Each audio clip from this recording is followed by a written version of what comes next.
Alors, le programme de cette semaine, Parashat Yitro, enfin la sortie d'Égypte, prend tout son sens puisque nous sommes sortis pour devenir ce qu'on appelle le peuple élu. On va voir c'est quoi ce terme, le peuple élu. Et surtout, être un peuple réélu, puisque nous sommes dans l'année des élections. Eh bien, nous, en tant que peuple d'Israël, on a envie d'être réélus chaque année. Et vous allez me dire, c'est évident. On est élu et réélu chaque année. Eh bien non, c'est pas si évident que ça. Il faut mériter d'être réélu, c'est-à-dire qu'il faut mériter d'avoir accès à ce contrat de vie que sont les 10 commandements et donc le don de la Torah. Cette semaine, nous racontons le don de la Torah. Il faut le mériter chaque année. Et pour ça, il faut être à la hauteur. Et c'est ce qu'on va essayer de faire ensemble dans ce cours. Et c'est vrai que c'est une élection dans laquelle il y a un seul votant, il faut dire ce qui est. Donc c'est une élection très particulière. Il n'y a que Dieu qui vote et qui choisit de nous réélire. Et en fait, ce qu'on veut, ce qu'on lui demande, on veut qu'il se tourne vers nous et qu'il nous dise « je vous veux ». Et ça sera non pas The Voice, enfin ça sera The Voice. The Voice de qui ? Kolot ou Brakim. Kolot ou Brakim, on sait que le don de la Torah a été fait avec des sons, avec le son du chauffard, avec Hashan, Kulo Hashan, énormément de nuages au-dessus de cette de ce merveilleux Sinaï, et The Voice, le fameux Voice qui nous dit « je vous veux, vous, peuple élu ». Et vous allez voir que le terme « peuple élu », je ne sais pas trop d'où il vient, mais ce n'est pas vraiment le terme tout à fait adéquat. Et donc, il faut être réélu. Pourquoi ? Parce que, en fait, chaque année, vous le savez en réalité aussi bien que moi, on a un certain nombre de personnes qui rentrent, comme on dit, tachat kanfe ashrina, sous les ailes de la Shrina. On a chaque année des personnes qui se convertissent et qui viennent rentrer dans l'histoire collective d'Israël et surtout porter la responsabilité d'Israël avec nous quand ils se trempent au mikvé. Et puis malheureusement aussi chaque année il y a des pertes. Des pertes, c'est-à-dire que malheureusement chaque année il y a des personnes qui font des choix, qui font que ces choix vont faire qu'ils vont s'éloigner plus et plus et plus, jusqu'à malheureusement, on le sait, des personnes qui ne vont plus se sentir concernées du tout, et au bout d'une, 2, 3 générations maximum, il y a une telle dilution que l'histoire d'Israël n'est plus présente dans ces familles. Et donc vous voyez bien qu'il s'agit d'une réélection à chaque fois, être élu à nouveau, c'est-à-dire entendre encore une fois ce « je vous veux ». Je vous veux, je vous choisis, cette voix-là qui dit « je vous choisis ». Et nous-mêmes se mettre dans une posture dans laquelle on va être concerné. Et donc, cette paracha du don de la Torah, c'est toujours très émouvant. Chaque année, quand je revois à nouveau qu'elle s'appelle Yitro. Yitro du nom, comme vous savez, du beau-père de Moshe. Donc là, le premier verset de la Torah, c'est... vous vous souvenez, la semaine dernière, on a terminé avec la guerre d'Amalek. On a fini cette première étape qui était juste après la sortie d'Égypte, et les 2 mois, on va dire, d'après la sortie d'Égypte. Et nous voici maintenant dans une paracha qui a l'air de commencer le 3e mois après la sortie d'Égypte, le mois de Sivan, mais étonnamment, et peut-être, disent les Chachamim, peut-être de façon non chronologique, on n'est pas du tout sûr que l'événement avec Yitro qui arrive est vraiment juste avant le don de la Torah, c'était peut-être après, et peu importe en réalité. En tout cas, il a fallu que le nom du don de la Torah porte le nom d'Yitro. Vaishma Yitro Kohen Midian. Yitro qui est donc le prêtre, un prêtre, donc un homme de grande spiritualité, idolâtre, en Midian, a entendu tout ce que Dieu avait fait à Moïse et à tout le peuple d'Israël, car il avait entendu qu'il les avait fait sortir d'Égypte avec avec plein de prodiges, etc. Il faut savoir que c'était dans tous les grands titres de BFM, sur toutes les chaînes de partout. Il y avait la sortie d'Égypte et les prodiges. Évidemment, c'était pas resté confondé. Tout le monde l'a su, tout le monde a été très impressionné. Et donc, Yitro, qui est le beau-père de Moshe, a entendu, qu'est-ce qu'il fait ? Il dit « moi, j'y vais ». Moi, une histoire comme ça, elle m'intéresse, j'y vais. Et il va devenir un converti hors pair, un converti exceptionnel. Lui qui a essayé toutes toutes les formes de spiritualité du monde, tous les polythéismes et toutes les formes de culte, lui-même dit, bon bah c'est bon, j'ai compris, c'est une évidence, c'est l'histoire d'Israël, c'est l'histoire de cette élection. Et donc il va lui aussi faire partie. Et je trouve que le fait d'avoir, comme je vous l'ai dit, un nom de paracha au nom de Yitro, c'est extraordinaire. Et d'ailleurs, rappelez-vous qu'à Shavuot, où on fête le don de la Torah, qui a eu lieu le 6 Sivan, et où on lit encore une fois les 10 commandements, eh bien à Shavuot, qu'est-ce qu'on lit? On lit l'histoire de Ruth, qui est l'histoire aussi d'une convertie qui vient d'ailleurs du pire peuple, celui qu'on aimerait dont on s'éloigne le plus. Eh bien, c'est aussi à Shavuot où on va nommer et lire à la synagogue le fameux livre de Ruth. Donc, je voudrais vraiment dédicacer ce cours à toutes mes élèves qui sont en voie de conversion ou qui sont convertis et leur dire combien je les admire. Vraiment, vraiment, parce que leur parcours m'interpelle. Je trouve leur parcours exceptionnel. D'abord, il faut avoir une pugnacité, il faut tenir le coup. Je veux dire, c'est pas simple, c'est beaucoup d'examens, c'est beaucoup d'études, c'est beaucoup faut vraiment, faut tenir. C'est un travail de longue haleine. Il faut avoir beaucoup d'endurance. Et la difficulté de leur famille, qui vivent ça difficilement. Et des fois, que ce soit qu'ils soient athées, ou des fois j'ai des élèves qui viennent du monde musulman, donc vous imaginez comment c'est vécu, ou de milieux pratiquants catholiques, quelle que soit l'origine de la famille, quand elles me racontent leur histoire, ça m'émeut très très fortement et je me dis waouh, c'est extraordinaire cette quête de vérité. Et à chaque fois évidemment, bon, par curiosité aussi, je dis mais comment t'as eu l'idée? Comment, à quel moment? Et à chaque fois j'entends une histoire différente. J'ai quelqu'un qui me disait, il y a longtemps, j'ai visité le musée de la Shoah quand j'avais 15 ans. Depuis mes 15 ans et cette visite, je ne fais que faire des recherches sur le peuple d'Israël, Quelqu'un d'autre qui me dit, alors il y en a qui me disent des fois, c'est tellement mignon, parce que j'ai fréquenté un juif. Et que en fréquentant ce juif, j'ai connu un peu la communauté juive. Et lui, il avait aucun problème. Et moi, je me disais, mais non, t'as pas le droit de te marier avec une non-juive. Et donc, du coup, c'est elle qui va et qui fait par elle-même, qui fait cette recherche. Enfin, il y a des histoires, les unes plus incroyables que les autres. Elles sont toutes très touchantes. Il y a bien souvent des personnes issues de mariage mixte qui se sont crues juifs toute leur vie, de père, et qui ensuite, on va dire... elles ont clarifié la situation, on va dire, en allant au bout de leurs convictions. Bref, toutes ces personnes-là qui viennent et qui font ce mouvement d'aller vers l'élection, d'aller vers ce choix-là. Et déjà, précision, je dis élection, je vous ai dit, c'est pas le bon terme.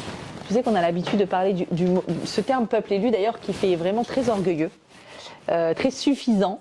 Nous, on est élus, nous, on est au-dessus, et c'est pas du tout de ça qu'il s'agit. C'est pour ça que je voudrais rétablir et mettre le vrai terme qui est utilisé dans la Torah. Dans la Torah, il n'y a pas écrit le mot peuple élu. Il y a écrit quoi? Am Segula. Vous avez déjà entendu ce terme, Am Segula? Alors, il vient de la paracha de cette semaine, et avec un Rashi des plus exceptionnels. Ce Rashi, c'est une lettre d'amour de Dieu à son peuple. Il est bouleversant, c'est pour ça que je voulais sélectionner aussi, je vous ai mis une petite sélection de pépites de la paracha, un très très très beau Rashi sur ce mot Am Segula. Dit la Torah, Ve'ata, et maintenant, Im Shamoa Tishmeu Bekoli, si vous entendez ma voix, je vous ai dit, c'est The Voice, Ushmartem et Briti, et que vous gardez cette alliance que je vous propose, eh bien, Vitem li Segula Mikol Amim. Vous serez mon trésor parmi tous les peuples, parce que toute la terre m'appartient. Et vous serez, Vatem Tiyuli, vous serez Mamlechet Kohanim Vegoy Kadosh. Vous serez pour moi une dynastie de Kohanim et un peuple, une nation sainte. Mamlechet Kohanim Vegoy Kadosh. Pourquoi le judaïsme n'est pas une religion, pas trop ce terme, mais bon. prosélyte. Pourquoi nous ne sommes pas un peuple prosélyte? Pourquoi on ne fait pas du porte-à-porte? Pourquoi on ne va pas, puisque c'est la vérité, puisqu'on reçoit cette semaine les rouleaux de la Torah qui sont le mode d'emploi de l'humanité, des relations humaines, de la relation de l'homme à lui-même, à son créateur et à l'autre. Pourquoi? Faisons profiter tout le monde autour de nous. Non, on ne doit absolument pas être un peuple prosélyte. Pourquoi? Eh bien parce que si quelqu'un fait la démarche et vient vers nous et on est sûr de l'authenticité de la démarche, alors évidemment, or la goïm, une lumière pour les nations, ça prend tout son sens. Mais pas prosélyte parce que être juif n'est pas un droit. Être juif, c'est un devoir. C'est le lourd bonheur d'être juif. C'est-à-dire, mais c'est lourd, c'est un bonheur. Mais c'est lourd, c'est un poids dans le sens, c'est une charge. C'est-à-dire, je suis responsable, j'ai une responsabilité, un peu comme l'aîné d'une famille, où la maman lui dit attention, tu fais attention à tes frères et sœurs, tu es responsable. C'est une responsabilité, on ne peut pas donner cette responsabilité à qui veut, et il faut être digne de cette responsabilité. Et pour pouvoir être appelé Am Ségoula, mon peuple qui est mon trésor, eh bien, il faut pouvoir, comme je vous l'ai dit, être réinvesti et reconcerné par cette par cette élection. Et petite anecdote, je vous dis, il y a les personnes qui viennent et qui viennent s'ajouter.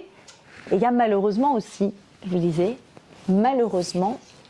ceux qui quittent, ceux qui oublient un petit peu qui on est et quelle est notre responsabilité. C'est la raison pour laquelle, je ne sais pas pourquoi, depuis toujours, je me sens très concernée par...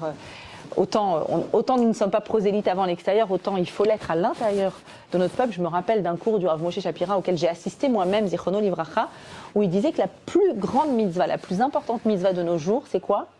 C'est de rapprocher les brebis égarées. Tous ceux qui sont juifs et qui ont oublié c'est quoi être concernés par le judaïsme, hop, il y a un cours de Torah à Shifté Israël le lundi soir. Viens avec moi. C'est vraiment, il disait, la mitzvah numéro 1, parce qu'on a cette responsabilité. La semaine prochaine, il n'y aura plus de place, je vous le dis. On a cette responsabilité j'ai un cadeau, Am Ségoula, je suis un peuple trésor, j'ai un cadeau, je ne vais pas le garder que pour moi, je le partage. Et malheureusement, il y a tout le temps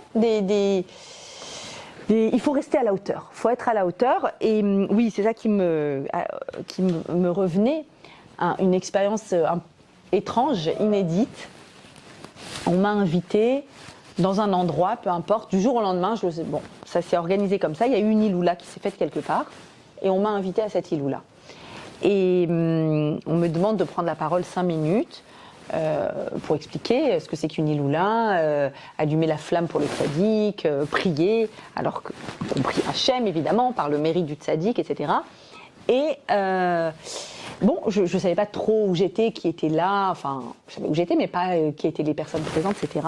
Et en 5 minutes, rapidement la parole, et pendant que je parle, donc je dis, et puis on va allumer cette flamme, etc. Et on va prier, on prie ce jour-là Hachem par le mérite de ce tzaddik qui est retourné chez son créateur ce jour-là. On va lui demander à Hachem de trouver son mazal, d'avoir du shalom bayit. Et puis je dis une phrase, je vous promets une phrase que je n'ai jamais dite dans ma vie. Et au moment où je la prononce, je me dis, dans ma tête, en même temps que je la prononce, pourquoi je dis cette phrase?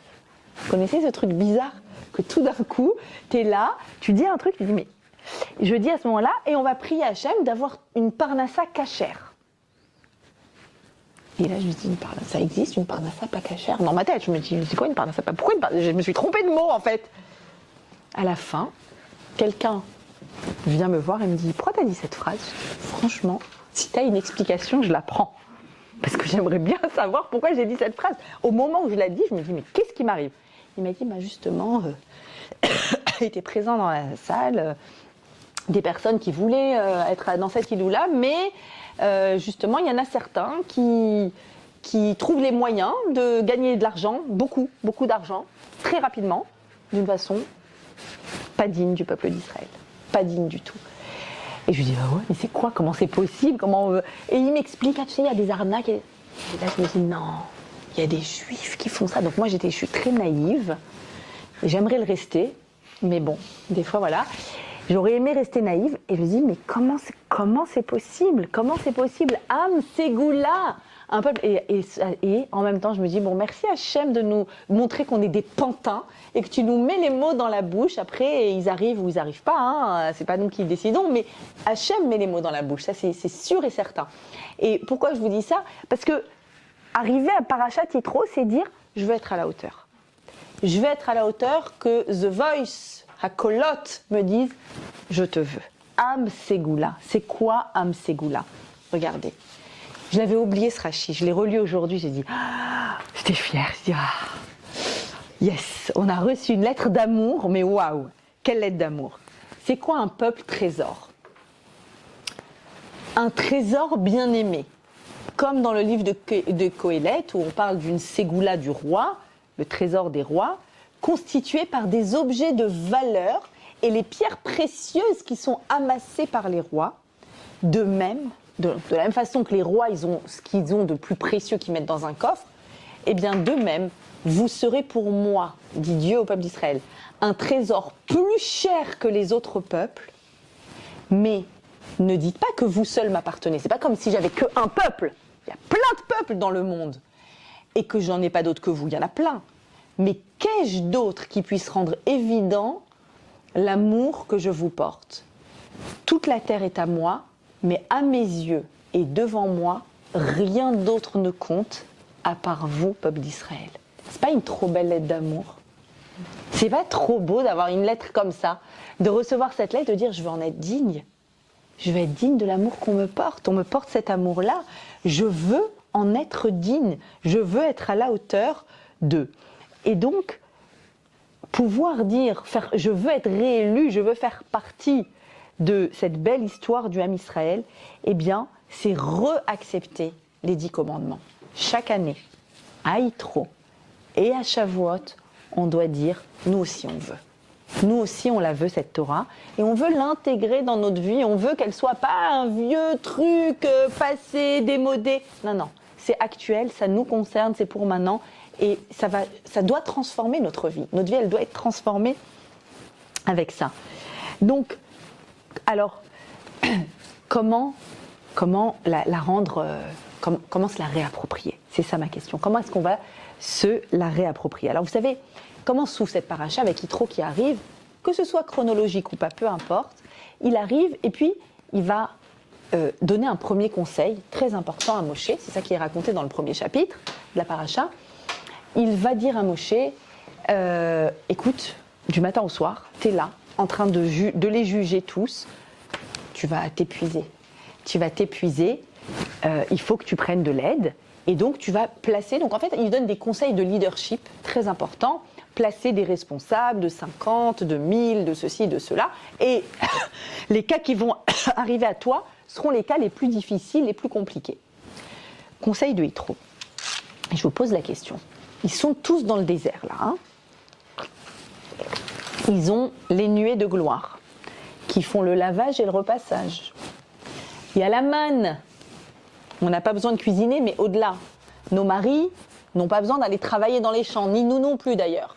Personne ne doit travailler dans les champs parce qu'il n'y a pas on ne sème pas, on ne récolte pas, il n'y a pas de commerce, la nourriture vient, il n'y a pas de problème de voisinage puisque chacun a sa tente et les campements étaient situés par ordre de tribu. Ils jugeaient quoi du matin au soir? Il jugeait quoi, Moshe, du matin au soir? Il se passait quoi? Pourquoi on venait le voir? Il semble que ce soit compliqué. Il semble que même si on n'a pas de commerce, on n'a pas de travail, on n'a pas de linge à faire, on n'a pas de nourriture, il semble qu'il y a des histoires, des problèmes, des mariages, des mésententes, des héritages, ou de quoi, je ne sais pas.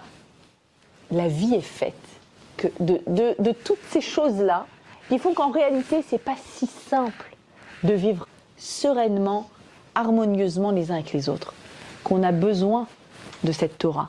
Et que cette Torah, elle est là pour que l'on puisse apporter ce qu'on appelle le tikkun au monde, une réparation. Ce monde a besoin d'être réparé. Ou plutôt, je dirais, Hachem veut que l'on s'associe à lui pour améliorer le monde, pour le bonifier. Ça commence par quoi? Par une bonification personnelle, évidemment. Avant de vouloir changer le monde, des fois on a des envies comme ça, on va changer, on va créer. C'est ce qui s'est passé à l'époque du communisme, à l'époque de tous les ismes, on va faire comme ci, on va faire comme ça. Attends, déjà toi, est-ce que toi tu prends la Torah, tu la fais tienne, tu te la réappropries et tu arrives à transformer? Alors, ce monde a besoin de tikkun et évidemment, la Torah va nous aider à le faire et à mettre de l'ordre dans ce monde. Et il est vrai, j'ai toujours besoin de préciser ça. On présente la Torah, on la reçoit cette semaine, comme étant vraiment le remède à la réparation du monde. La Torah, c'est un outil, et il y a la personne qui utilise cet outil. Et vous savez, c'est une phrase qui est très connue, Derech Eretz Kadma la Torah. Derech Eretz, ça veut dire le comportement d'une personne et doit arriver en amont de la Torah. C'est-à-dire que la Torah, tu vas l'utiliser, mais sur quelle base? Qui tu es? Quels sont tes traits de caractère? Comment est-ce que toi-même, tu arrives vers un raffinement? Et il est évident, et c'est important de le préciser, que la Torah, c'est le seul moyen d'arriver à un tikkun, à une bonification du monde. Mais alors, comment ça se fait, me disent mes élèves, moi qui suis une prosélyte à l'intérieur du peuple, ils me disent, mais comment ça se fait qu'il y a des religieux qui... Comment ça se fait? Est-ce que c'est une garantie? Tu es en train de me donner un papier, je signe. Les 10 commandements, le best-of, je signe. J'ai une garantie? Comment on fait? J'ai passé mon vendredi à parler avec une jeune fille, une jeune femme. Vous savez, depuis malheureusement, heureusement en fait, depuis qu'a éclaté en Israël cette affaire de Valder, moi je suis sous l'eau parce que du coup ça a créé une ouverture de ce qu'on appelle la mémoire traumatique et du coup des langues se délient, beaucoup de langues, heureusement il était temps. Et j'ai souvent des appels, très souvent des appels de personnes qui ont subi, Dieu préserve, des agressions. Il y a déjà, dans le monde en général, il y a une omerta, et puis il y a un tabou, et encore, c'est un sujet qui est très complexe, et en tant que thérapeute, je m'en occupe aussi. Et ce vendredi, donc, j'étais au téléphone longtemps avec une femme qui, il y a 15 ans, a subi ce qu'elle a subi, étant dans une situation de vulnérabilité, de fragilité, peu importe, je vais donner aucune précision, et elle a subi ce qu'elle a subi. Et au bout de 3 ans, elle avait 15 ans quand elle a subi. Et à l'âge de 18 ans, elle a eu la force d'aller voir une autorité rabbinique qui connaissait cette personne et pour dire, voilà, je témoigne, voilà ce qui s'est passé. Et quand elle m'a raconté la réaction, et je le dis ici parce que il faut arrêter le... Donc, ouais, il faut vraiment, je pense que c'est extrêmement important. Et qu'elle m'a dit, moi, c'est-à-dire, j'ai eu un haut le cœur et les larmes qui me sont montées, je l'ai raconté à ma fille le soir même et elle s'est carrément mise à sangloter. La réaction de ce rabbin, très connu, lui a dit, ah, et pourquoi tu t'es mis en situation de yichoud? De yichoud, ça veut dire de comment on traduit? D'isolement. C'était une jeune fille de 15 ans, dans une situation de grand problème familial, de grande vulnérabilité, qui a été prise en charge par des gentils gens, un gentil monsieur marié. Et la réaction, j'ai même pas de mots, je n'ai pas de mots, c'est la culpabilité. Je lui dis, comment tu t'es pas effondrée? Heureusement, je crois qu'elle a même pas compris à quel point c'était violent. Moi, ça m'a... Jusqu'à l'entrée de Shabbat, j'étais éteinte. Il a fallu les nérodes de Shabbat pour me raviver ma propre flamme. Et ensuite, lui parler, lui dire, je lui ai dit, tu dois écrire une lettre à ce Rav. Maintenant qu'il y a eu cette affaire et que peut-être les consciences sont un peu moins archaïques, c'est pas possible. Alors, qu'est-ce qu'on est en train de dire? On est en train de dire que la Torah, c'est un élixir de vie. Et Chaim hi la machazikimba. C'est un arbre de vie pour tous ceux qui la tiennent. Mais il faut une sensibilité. Il faut un travail en amont, de prise de conscience de l'autre. Je ne veux pas que ce que je dis s'entende, je juge. Alors, dans quel piège il ne faut pas tomber? Ni dans le piège, tous ceux, le fameux truand de l'argent pas cachère, tous ceux qui ne sont pas religieux, sont horribles. Ni dans le piège, tous les religieux sont des... Ni l'un ni l'autre. On garde une liberté totale et absolue d'essayer avec la Torah et l'élixir de vie. Il faut savoir l'utiliser. Et on l'utilise avec notre personne. Et notre personne, elle se travaille en amont. Beaucoup, beaucoup, beaucoup. Le plus possible, on se sensibilise à l'autre. Et sur ce terrain de sensibilité, il faut qu'on puisse faire le maximum. Le maximum. Moi-même, j'ai subi, il y a quelque temps, un rabbin avec une longue barbe qui a déversé sa haine pour des raisons que j'ignore et que je n'ai pas envie de connaître. Moi-même, j'ai subi. Et voilà, il ne faut pas tomber dans... Il y a des personnes qui sont déguisées et il y a des personnes exceptionnelles. Et il y a une Torah qui est une Torah de vie. Et c'est à elle qu'on va s'attacher. Et c'est avec elle qu'on va essayer de faire le tikkun au monde. Et le monde a besoin d'un tikkun.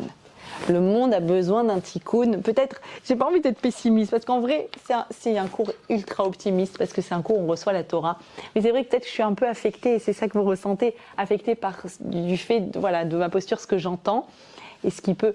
Mais en vrai, je suis très optimiste, je vous assure. Très optimiste, parce qu'il y a pas plus exceptionnel, plus extraordinaire que cette Torah qui transforme. Si on se laisse transformer, elle nous transforme complètement. Le monde a besoin de tikkun. Et c'est pour ça que je vais vous citer cette Gemara magnifique, dans le traité Shabbat, page 88. Une longue Gemara, mais on va la synthétiser. Que dit cette Gemara? Cette Gemara, elle nous raconte les coulisses. Qui veut connaître les coulisses du don de la Torah? Parce que nous, on connaît en tant que spectateur, le feu, le hachan, les nuées, la voix de Dieu. On voit la voix de Dieu, tout d'un coup, le son, la vue, tout qui... Waouh! Qu'est-ce qui s'est passé dans les coulisses? Dans les coulisses, on dit Rabbi Yehoshua ben Lévi.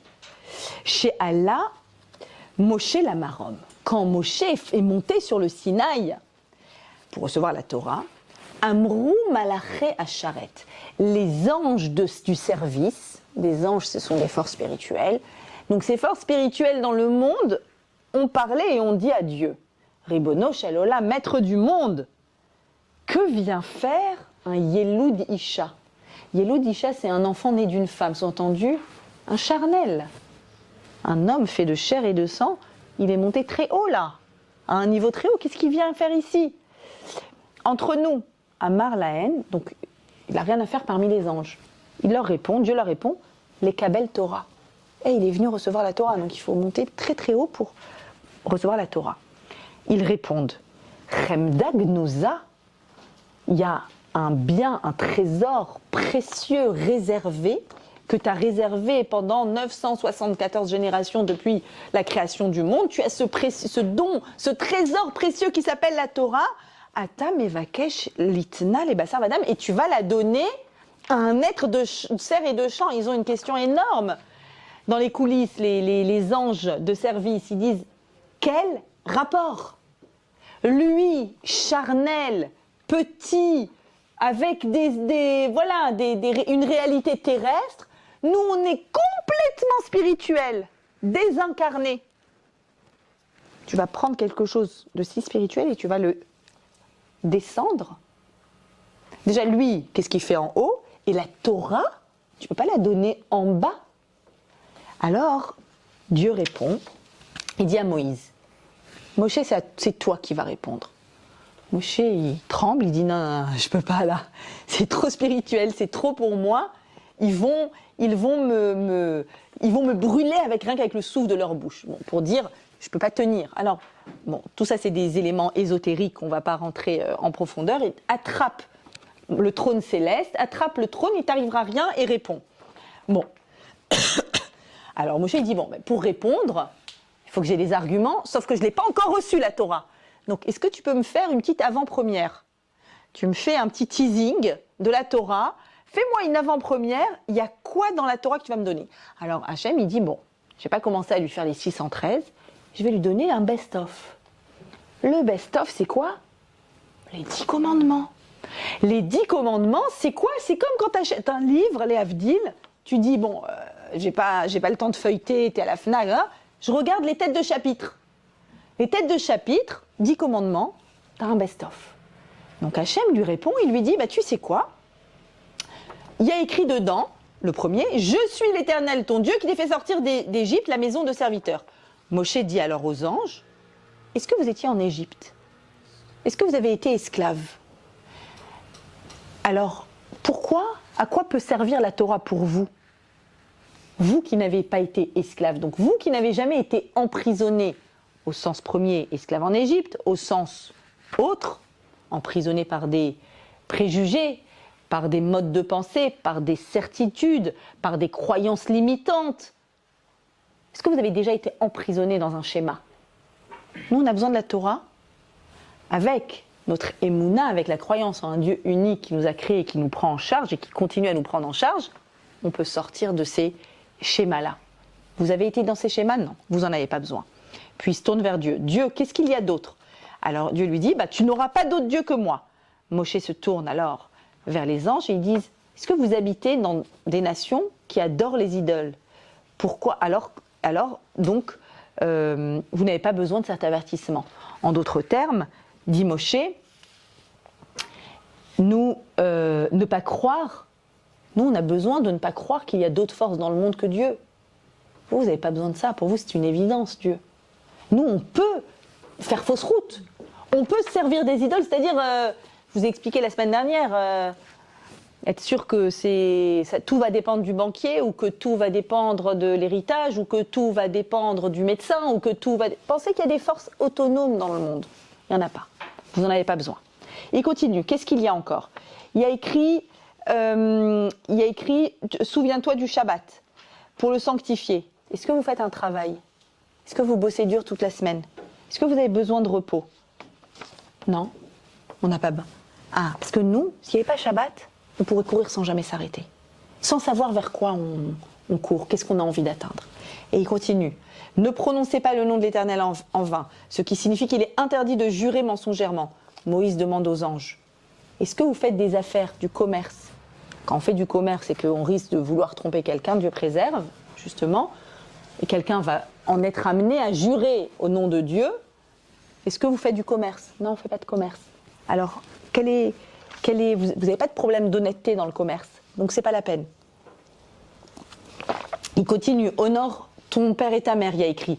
De nouveau, Moïse bon, je vous la fais en plus rapide, il demande à Dieu, il se tourne vers les anges. Est-ce que vous avez un père ou une mère et que c'est difficile de les respecter? Non. Donc pareil. Et enfin, il dit, est-ce qu'il y a de la jalousie parmi vous? Est-ce qu'il y a un mauvais penchant qui rendrait tous ces commandements pertinents? Qu'est-ce qu'il est en train de dire dans cette Gemara extraordinaire? Il est en train de dire que la Torah c'est l'infini. Et que cet infini, Hachem l'a contracté en 10 paroles incarnées dans ce monde-ci avec des difficultés très claires.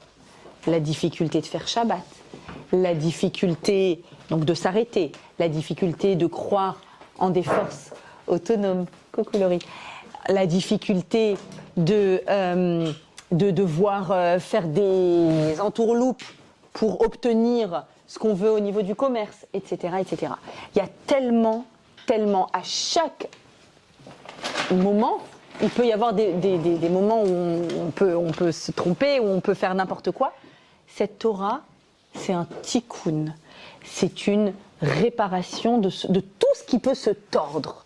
Tout ce qui peut se tordre dans ce monde, on me donne un outil et on me dit, regarde, tu peux faire en sorte que ce ne soit pas tordu. C'est-à-dire qu'il est en train de dire que la tendance de l'homme naturelle, la tendance naturelle de l'homme, peut être, s'il ne se tient pas avec des fondamentaux éthiques, s'il ne se tient pas avec la Torah qui vient structurer tout ça, oui, tu peux courir toute ta vie. Oui, tu peux croire en des forces autonomes. Oui, tu peux jurer en utilisant le nom de Dieu. Jalouser, c'est une des choses les plus faciles à faire, les plus naturelles. Et l'adultère, évidemment. Et le vol. Alors, c'est pas tout un chacun qui va arracher le sac d'une vieille, heureusement. Mais voler la pensée de l'autre, oublier de rendre, emprunter et dire « Ah bon, je t'ai emprunté, j'ai pas souvenir ». Il y a mille et une façons, voilà, en fait, d'abîmer ce monde. Et non seulement Hachem nous dit, je te demande de ne pas abîmer le monde dans lequel je te mets, mais je te demande de le bonifier. Et c'est, en fait, les 10 commandements, je vous l'ai dit, c'est le best-of qui inclut les 613, mais en fait, tout est inclus dans quoi?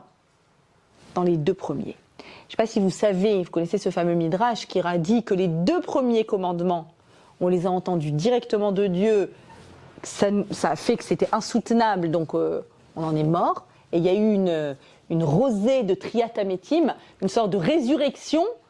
Et ensuite, alors ça c'est écrit textuellement dans la Torah, dans le 5e livre, on est allé voir Moïse, on lui a dit Moïse, s'il te plaît, c'est vrai qu'il y a un niveau up d'entendre directement de Dieu, ça nous marque, ça enracine les choses, mais c'est pas possible.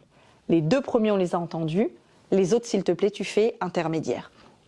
Donc les 8 autres par Moshe. Les 2 premiers, en réalité, pourquoi c'était faisable comme ça? En réalité, les 2 premiers incluent la totalité des autres. Pourquoi? Je suis l'Éternel ton Dieu. C'est un commandement positif de Emouna, croire en Dieu. Tu n'en auras pas d'autre que moi, je suis l'unique, le 2e. C'est un commandement négatif. Vous savez que la Torah est divisée en commandements positifs et négatifs. Tous les négatifs, globalement, c'est ne pas détruire le monde. Tel qu'il est, quand tu mens, tu détruis. Quand tu trompes quelqu'un, tu détruis. Tous les ne pas dans la Torah est une destruction de l'existant. Tous les termes faits, c'est, tu sais quoi, le monde il peut être encore plus beau. Tu mets de la tzedaka, tu embellis le monde. Tu vas visiter un malade, quelle merveille. Tu vas danser avec une mariée, tu la réjouis. Extraordinaire.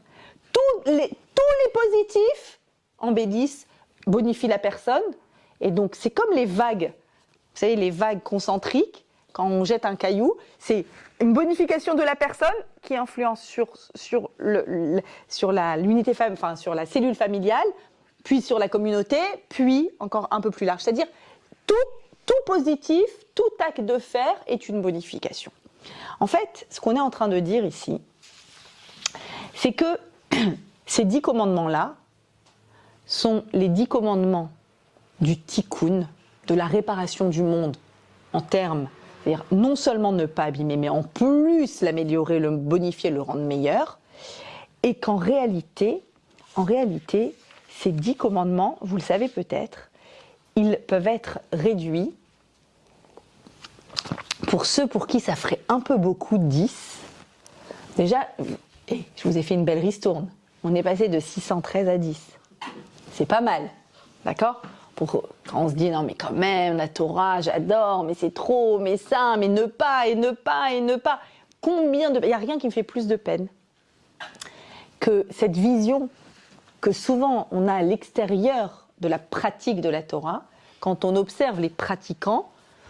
Non mais attends, tout est interdit. Attends mais ça tu peux pas, c'est bon.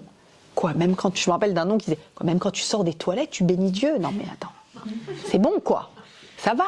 Même là, c'est-à-dire que la vision extérieure, c'est cette vision-là que il va y avoir des barrières.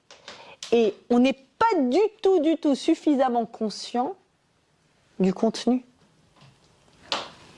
Je voudrais parler de ce lien-là entre le contenu et la frontière. Je m'explique.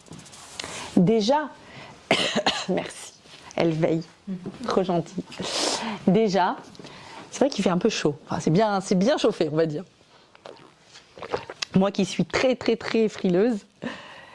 Alors, déjà, pour Adam, c'est le premier endroit dans la Torah où on comprend que la vie, Chaim, je vous ai dit tout à l'heure, la Torah est appelée Etz Chaim, un arbre de vie, un arbre de vie.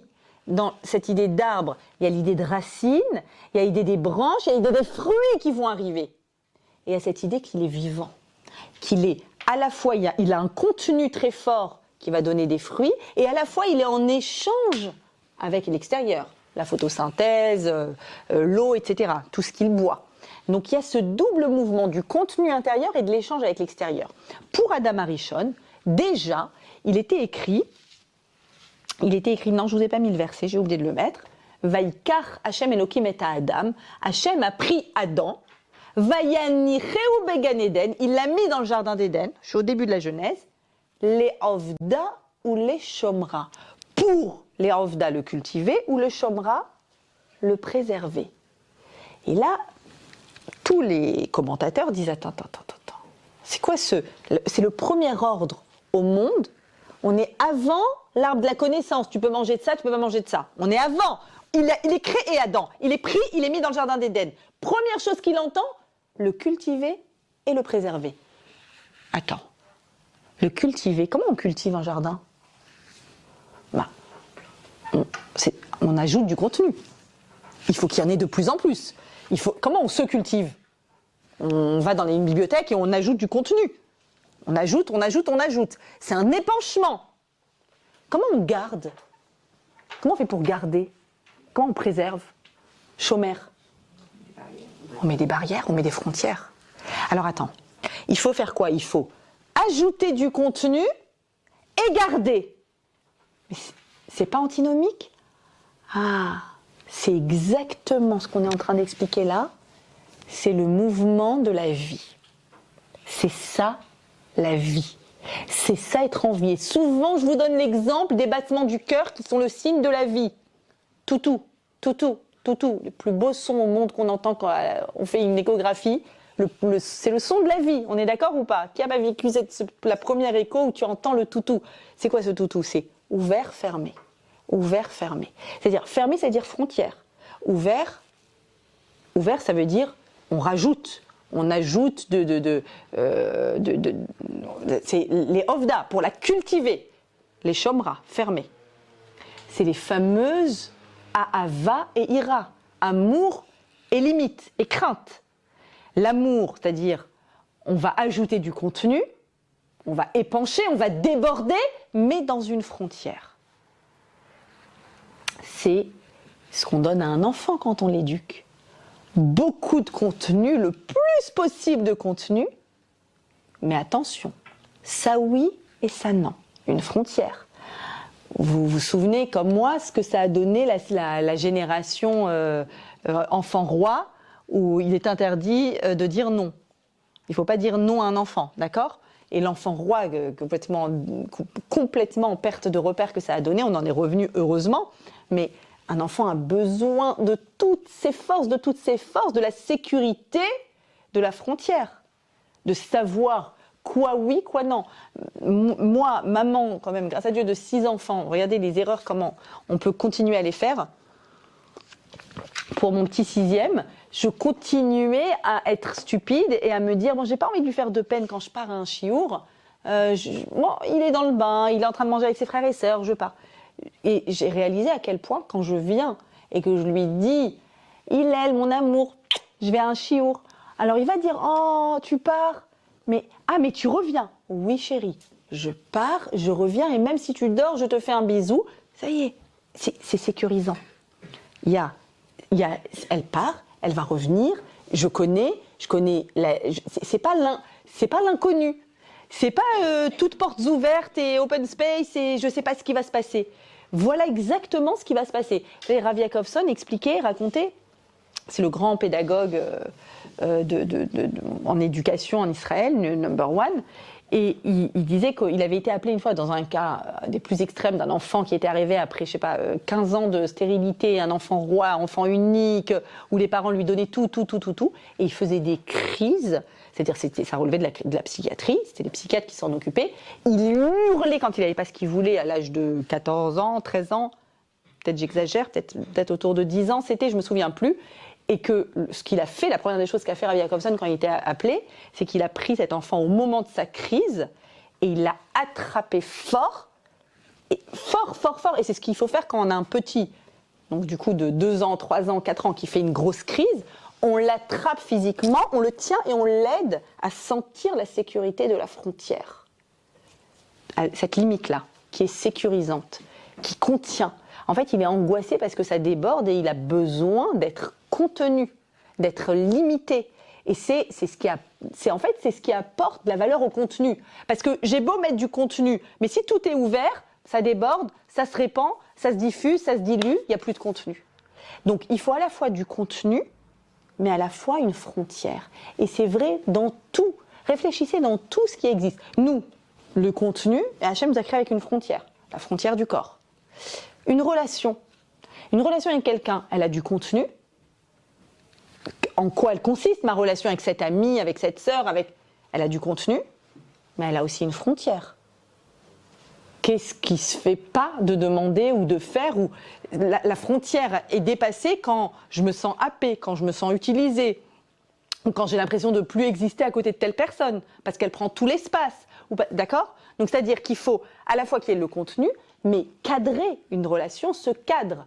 Quoi oui, quoi non. Qu'est-ce qui est faisable, qu'est-ce qui n'est pas faisable. Avec un patron, avec une amie, dans le couple aussi. La frontière que Nida nous pose dans le couple, elle est extraordinaire. Qui fait qu'il y a pas, c'est pas fusion, c'est pas non plus éloignement, et c'est à la fois, c'est une existence à deux avec ce mouvement régulier là, de lien, ouverture, fermeture. Et c'est vrai dans tout. Notre maison, elle a une frontière. Cette synagogue, elle a une frontière. On est ici à l'intérieur de la synagogue, il y a du contenu, et il y a une frontière qui fait que ce contenu existe à l'intérieur. D'accord ? Donc ça, c'est le principe de la vie. C'est un principe fondamental de bien comprendre ce que c'est que la vie. La vie, c'est ça. C'est l'association d'un contenu et d'une frontière. Dans le langage, pour ceux qui connaissent, langage maharalien, ça s'appelle Chomer et Tsura aussi. Le contenu et la forme, d'accord, et la limite.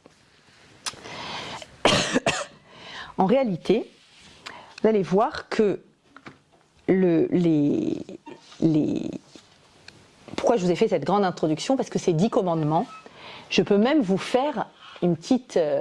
allez, encore, je vous fais... C'est les soldes en ce moment. Donc, on est passé de 613 aux 10 commandements. Et là, je vous solde, je suis sympa, 5. Après, je ne peux pas solder plus. C'est le max. 5. Pourquoi 5 ? Alors, sûrement, vous le savez, n'est-ce pas ? Vous savez que les 10 commandements sont écrits 2 tables face à face. En réalité, 5 et 5. Hamsha. Vous voyez, on revient toujours au tunisien. Et que ce n'est pas par hasard. Évidemment, Dieu aurait pu donner une seule table longue. Pourquoi 5 et 5 ? Parce qu'en réalité, il y en a 5. En réalité, il y a 5 commandements. Il y a 5 commandements qui vont me donner la possibilité d'avoir dans tout dans la vie un contenu et une frontière. C'est ça être en vie. C'est ça avoir des bonnes relations avec quelqu'un. C'est ça l'existence. Ces 5 lignes-là, ces 5 commandements vont me donner contenu et frontière. Comment ? En réalité, pourquoi c'est 5 et 5, vous le savez, il y en a 5 qui parlent de ma relation avec ce qu'il y a au-dessus de moi, Dieu, et 5 qui parlent de ma relation à l'autre. Je pourrais le dire autrement, en termes plus modernes, moi et moi-même, moi et l'autre. Le moi-même étant le sur-moi, donc Hachem qui m'a créé. D'accord ? Dans la vie, soit je suis en interaction avec moi-même, dans mes pensées, dans ce en quoi je crois, dans les valeurs que je porte, soit je suis en interaction avec l'autre. Jusque-là, c'est bon ? Ok. En réalité, ce qui est écrit dans le premier commandement, c'est ce qui est écrit dans le 6e. Ce qui est vrai par rapport à ce qu'il y a au-dessus de toi, la même chose est vraie par rapport à ce qui est à côté de toi. Sache qu'il y a au-dessus de toi Hachem qui t'a créé. Sache qu'il y a quelqu'un à côté de toi. Tu ne tueras point. Il y a Hachem au-dessus de toi. C'est une réalité qui doit t'accompagner tout le temps. Tu n'es pas auto-créateur. Tu n'es pas non plus autosuffisant. il y a à côté de toi quelqu'un.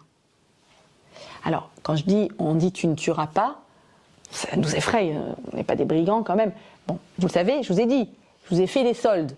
Donc, ça inclut, le tu ne tueras point inclut beaucoup d'autres commandements. Celui de faire honte à quelqu'un, par exemple, qui est associé à une forme de on tue l'autre. Celui de faire comme s'il n'existait pas, de l'annuler, de ne pas en tenir compte, de ne pas calculer une personne de mon entourage. En fait, tu l'avales, tu le gommes, mais tu ne peux pas. De la même façon que tu dois accepter que tu n'es pas auto-créé et autosuffisant, tu ne te suffis pas à toi-même. Sans Hachem, tu ne serais pas là. Tu as besoin de l'autre aussi. L'autre, tu acceptes sa réalité. Ah, mais ça ne me convient pas, mais il me saoule, mais j'aime pas, mais c'est des gens pas comme nous, mais je suis son pigeon. Ok. Il y a l'autre. Tu ne tueras point. C'est-à-dire, tu ne peux pas avoir un droit de vie et de mort, entre guillemets, avoir le droit d'effacer, de gommer d'un revers de la main, pouf, toi, tu n'existes plus. La fameuse blacklist. Le deuxième. Donc en fait, voilà, je vous ai mis ne pas avaler l'autre, qui revient au fantasme de l'autosuffisance par rapport à Hachem, par rapport à l'autre. J'ai pas besoin de toi. T'existes pas, je te calcule plus, j'ai pas besoin de toi. De toute façon, t'es rien pour moi dans ma vie, j'ai pas besoin. Ou le fantasme de fusion aussi, c'est-à-dire de croire que ça va dans les deux sens, soit l'annuler de ma vie, soit l'avaler. Fusion, non, lui, moi, on est les mêmes, on est tout pas. Non, ni l'un ni l'autre. Toi, il y a une frontière à ta personne, il y a une frontière à sa personne, on a besoin les uns des autres. C'est le 1. Le 2, très facile, le deuxième commandement avec le 7e, c'est de ne pas avoir d'autres dieux et de ne pas faire d'adultère. Donc c'est une relation exclusive. Et là, c'est la frontière. C'est-à-dire, quel est le contenu ? Le contenu, c'est que toi, tu es consistant. Hachem, il t'a créé. Il t'a créé et tu dois avoir cette émouna de te rapporter à lui en permanence. Tu as besoin de quoi que ce soit, tu es là. Tu es là. On l'a travaillé bien la semaine dernière, la émouna. Ce lien à Hachem en toutes circonstances. Ta consistance te vient d'Hachem, il t'a mis une neshama. Il y a toi et il y a les autres. Sartre disait que l'enfer c'est les autres, mais c'est un enfer qui mène au Gan Eden. D'accord ? On en a besoin de cet enfer. Donc, non, c'est pas l'enfer en réalité. Tu as besoin des autres. Maintenant, crée une frontière. Vous vous souvenez, je vous ai dit contenu et frontière. Maintenant, tu dessines la frontière. La frontière de toi et Hachem, pas d'autre force. Il n'y a aucune autre force à part Hachem. La frontière de toi et l'autre. Relation exclusive. Exclusive, mes amis, ça veut dire qu'il n'y a pas le fameux ex non, juste, je lui demande des nouvelles. Juste, je lui parle pour... D'accord ? Exclusif, c'est exclusif. C'est une exclusion absolue. Sinon, il n'y aurait pas autant de choses difficiles qu'on entend concernant le couple. Mais je vais arriver au couple, Avant d'y arriver, je vais trop vite là. Relation exclusive. Troisième commandement face au 8e, c'est quoi ? C'est de ne pas utiliser... Je fais exprès de ne pas vous poser la question pour ne pas vous mettre mal à l'aise. Du genre, on ne connaît pas les 10 commandements, la honte. Parce qu'il y a eu plein de fois où je donnais des cours sur les 10 commandements, je dis, bon, allez, on révise les 10 commandements. Tu aimeras ton prochain comme toi-même. Non, au secours. Donc là, on va dire, évidemment, vous les connaissez toutes, par cœur, bien sûr. Et donc, on va vite. Tu n'utiliseras pas le nom de Dieu en vain. Et en face de ça, tu ne voleras pas. Tu ne voleras pas. Alors, sachez que le tu ne voleras pas de la Torah, c'est aussi tu ne voleras pas, mais c'est tu ne kidnapperas pas. Le number one, ça veut dire le plus grave de tous les vols, c'est voler la vie, voler un humain. Ce qui était monnaie courante il n'y a pas très longtemps. Hein. Il n'y a pas très longtemps, non, mais sérieusement. L'esclavage, etc., c'était la traite des hommes, Dieu préserve, etc. Donc, pourquoi c'est le même ? Pourquoi c'est la même chose ? C'est la même chose parce que ça veut dire, on est en train de te dire, tu sais que l'autre est un sujet. Et De la même façon que tu ne peux pas utiliser le nom d'Hachem pour... C'est utile d'utiliser le nom d'Hachem. Je vais jurer en utilisant, je te jure, sur là, ceci, sur le, cela. En plus, ce qui est terrible et très triste, c'est que ça rentre dans le langage courant. Et je pense vraiment que c'est grave. Bon, moi, j'interdis à mes enfants, quand ils entendent à l'école, je te jure, je te truc, sur la Torah, sur je ne sais quoi, il n'y a pas. C'est vraiment extrêmement important. Pourquoi ? Parce que, en fait, c'est s'approprier quelque chose qui ne t'appartient pas. Je vais utiliser la force de Dieu pour te dire combien moi je suis fort. Mais ça va pas. C'est pas ta force. Tu peux pas t'approprier. Et en fait, c'est la même chose avec un humain. C'est-à-dire, je vais prendre l'humain, il m'appartient. Plus concrètement, à nos niveaux, ne pas instrumentaliser une personne. Je crois que ça concerne tout le monde. Ah, c'est pratique. Ah, je vais être sa copine parce que je ne sais rien. Elle va à tel endroit, elle pourra m'amener, elle va me faire le taxi, aller-retour, je dis n'importe quoi. Vous savez quoi, même en tant que parent, on ne se rend pas compte. Mais alors, c'est pas de l'instrumentalisation volontaire, mais quand on se met en avant de regarder ma fille, elle fait ceci, regardez mon fils, cela, que ça nous nourrit, c'est insupportable pour les enfants. Les enfants ne supportent quoi ? Alors, maman, elle m'aime parce que, comme je lui donne ça, elle m'aime. Comme je lui apporte de la satisfaction à tel niveau, alors qu'on a envie d'être aimé de façon inconditionnelle. Et il peut y avoir cette tendance. On peut glisser facilement dans cette forme d'instrumentalisation où finalement, c'est utile. Tel contact, il va être utile pour faire ça. L'autre est un sujet. Et il faut se le répéter. Si on est dans le best-of, je vous ai donné un best-of à 5, je ne peux pas faire mieux. Ça veut dire que ces 5-là, il faut bien les faire rentrer, bien. Et c'est pour ça que j'essaye de les vulgariser, de les ramener à un autre niveau, pour que vous voyez en fait, quand on a des difficultés avec nous-mêmes ou avec ceux qui sont autour de nous, souvent les plus précieux, les plus chers, la plupart du temps, ça, vous allez voir que si vous enlevez tout ce qu'il y a autour, vous allez arriver dans une de ces 5 choses-là. Donc l'autre est un sujet, et donc être contre toute forme d'instrumentalisation. Et enfin, les deux derniers, c'est soit tu respecteras le Shabbat face au faux témoignage, Shabbat étant un témoignage, on témoigne que Dieu a créé le monde, c'est pour ça qu'on fait Shabbat. Donc c'est exactement le même commandement dans le rapport à Dieu qui a créé le monde, dans le rapport à l'autre, quand je témoigne quelque chose, il s'est passé ceci, cela. Faire un faux témoignage, c'est d'une gravité absolue, et ça inclut toutes les fautes de la Lachon Hara, de Motzi Shem Ra, de dire du mal, de raconter, de colporter, et tu sais ce qui se passe à droite. En fait, voilà, je témoigne d'une réalité sur Terre qui est fausse quand je fais ça. Et donc, ne pas détruire par la parole.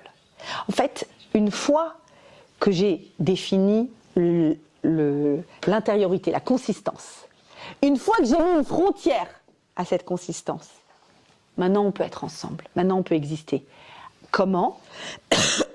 En se rappelant toujours que l'autre est un sujet, que je ne peux pas le détruire ni par la parole, et le grand chidouche de la Torah, ni même par la pensée. Ce qui est certainement le plus difficile de tous, ne pas détruire par la pensée, en fait c'est quoi ? C'est tu respecteras ton père et ta mère, face à tu ne convoiteras pas. Souvent celui-là, on se dit tiens, pourquoi c'est le même commandement ? C'est le même commandement. Attends, respecter les parents, ne pas convoiter, c'est le même commandement. Parce que le respect des parents, ça fait partie du package que j'ai reçu à ma naissance. Je n'ai pas choisi. Vous non plus, on est d'accord ? Tu es né dans telle famille. De la même façon que tu n'as pas choisi ton QI, ton aspect physique, ton niveau social dans lequel... Tu as un paquet comme ça, à la naissance, on t'a donné ça. Le respect des parents, c'est le respect de qui je suis. J'ai reçu d'Hachem, je suis créée par Hachem et par mes parents, et au nom de cela, je leur dois un respect. Je leur dois un respect toujours. Je respecte ceux qui m'ont créé. Ah, et quand on a des parents défaillants et des parents...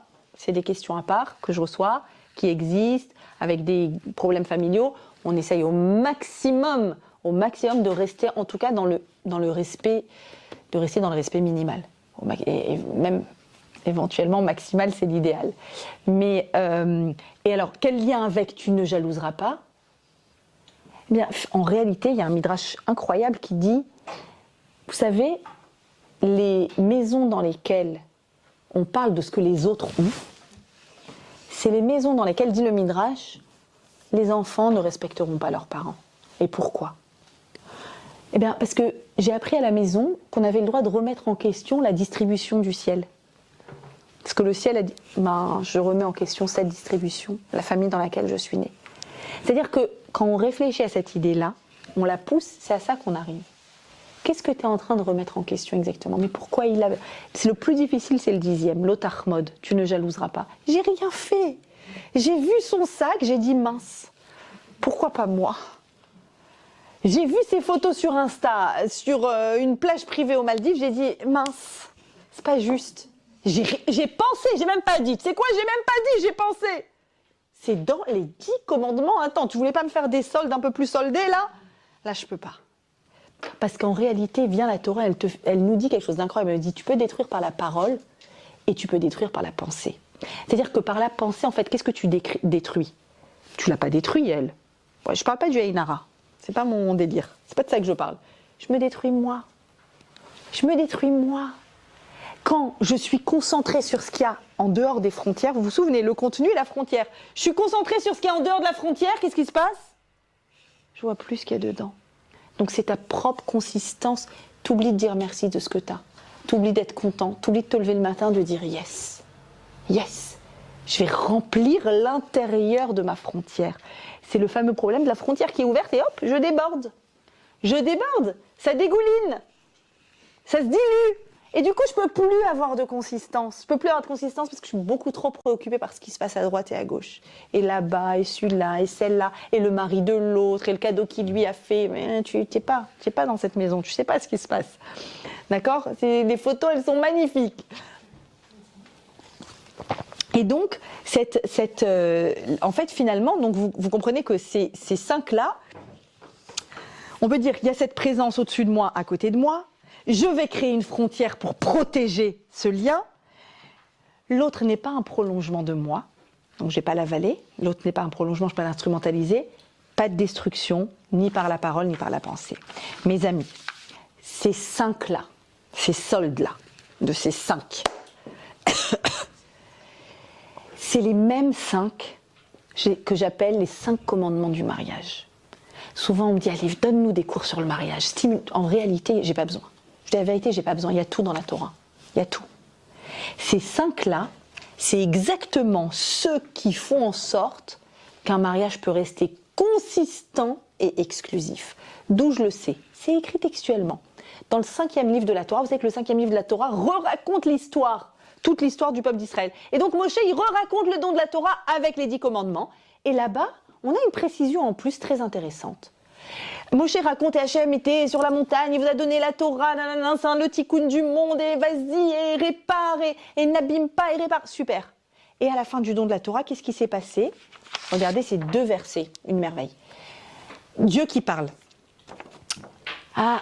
S'il pouvait conserver en tout temps cette disposition. Mi-iten ve'ayal levavam, c'est que leur cœur, Zélahem, qui soit toujours avec un cœur comme ça, comme maintenant, pendant le don de la Torah. De me craindre, de garder mes mitzvot toujours. Leman yitav lahem. Je vais le traduire pour qu'ils aient du tov. Il n'y a pas de meilleur mot en hébreu que le mot tov. Tov, c'est l'idée de complémentarité. C'est l'idée que ce qui me manque va arriver. Tout ce qui me manque va arriver. C'est le principe du tov.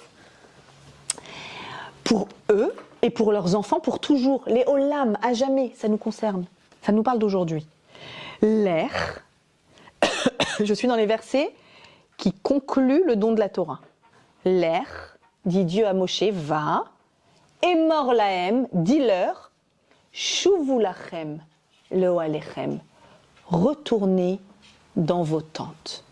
Rachez sur place, retrouvez vos épouses. Retrouvez vos époux. C'est-à-dire application numéro 1 de tout ce que vous venez d'apprendre. Je vous ai donné 613 commandements. Walia, 613, comment je vais faire? Il y a trop, ne pas ça, ne pas ça, ne pas ça. Tu sais quoi? Allez, regarde, en vrai, c'est un best-of à 10.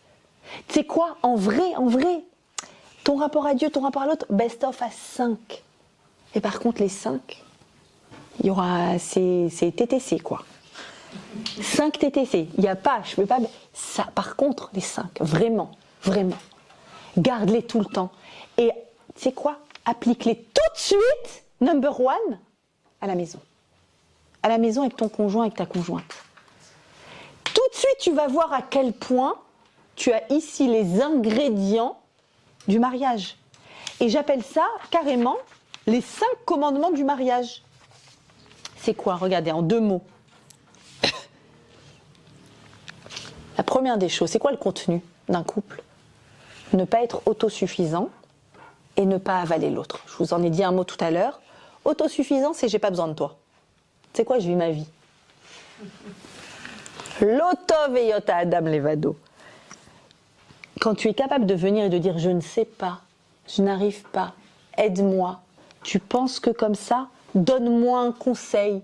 Tu sais combien je vois de jeunes couples où dire à leur conjoint donne-moi un conseil, c'est impossible parce qu'il va dire que je suis nulle, il va penser que je suis nulle et que il faut que je me montre. C'est-à-dire, on est dans une civilisation du délire, de la suffisance et que je suis remplie de moi-même. Et je suis tellement remplie, je déborde. Mais attention, je suis pas manquant. Mais si t'es pas manquant, pourquoi tu t'es marié?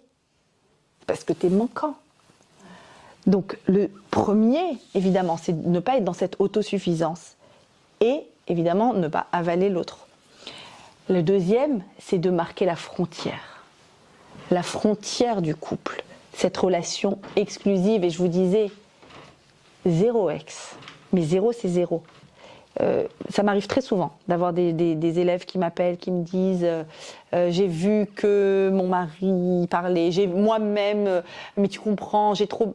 Qu'est-ce que je vous dis? Cet après-midi, j'ai eu, c'est maintenant que ça me vient. Cet après-midi, une femme qui m'a écrit, qui m'a dit je sais pas pourquoi, c'est là que j'ai envie, j'ai besoin de parler à mon ex. Pourquoi tu m'appelles à moi pour me dire ça? Tu veux que j'en fasse quoi? Évidemment que je vais te dire. Surtout pas. Et... donc, cette relation exclusive. L'autre est un sujet, n'est pas un objet. Ça veut dire quoi? Un sujet, ça veut dire qu'il a un rythme, qu'il a une histoire, qu'il a une culture, qu'il a une famille, qu'il a des habitudes. Il ne va pas mettre une croix sur tout ça. Respecte ce qui appartient à l'autre. Quand tu respectes l'autre en tant que sujet, tu respectes aussi le je, J-E, ce qu'il veut. Et ça n'a rien à voir avec les cultures. Maintenant, je dis si on est marocain, si on est tunisien, si on est ashkénaze, si on est... Je rencontre ça aussi tous les jours. Et ça n'a rien à voir avec le féminisme ou pas le féminisme non plus. C'est l'homme qui décide, c'est pas l'homme. Oubliez tout ça. Je suis dans la Torah, je suis dans les 5 commandements, les 5. L'autre est un sujet. Ça veut dire que ce qui appartient à l'autre, je le respecte aussi. Et ses désirs aussi. Ça ne veut pas dire que je vais accepter tout et ni l'un s'efface pour l'autre, ni l'autre pour l'un. Vous comprenez? C'est un équilibre. Mais ce qui est important pour l'autre est important. Quand je viens et je dis si c'est important pour toi, c'est important pour moi, c'est un acte d'amour incroyable. Dire en soi, ça ne serait pas important pour moi, mais puisque c'est important pour toi, ça le devient pour moi. Et là, je donne une place extraordinaire. Ne pas abîmer, détruire par la parole. Je pense que je n'ai pas besoin de faire un dessin. Ça commence toujours par des mots déplacés. Ou bien, quand je dis par la parole, c'est aussi pas par l'absence de parole. Se taire.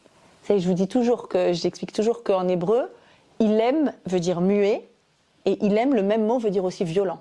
Il y a une violence terrible dans le fait d'être muet. Terrible, terrible, terrible.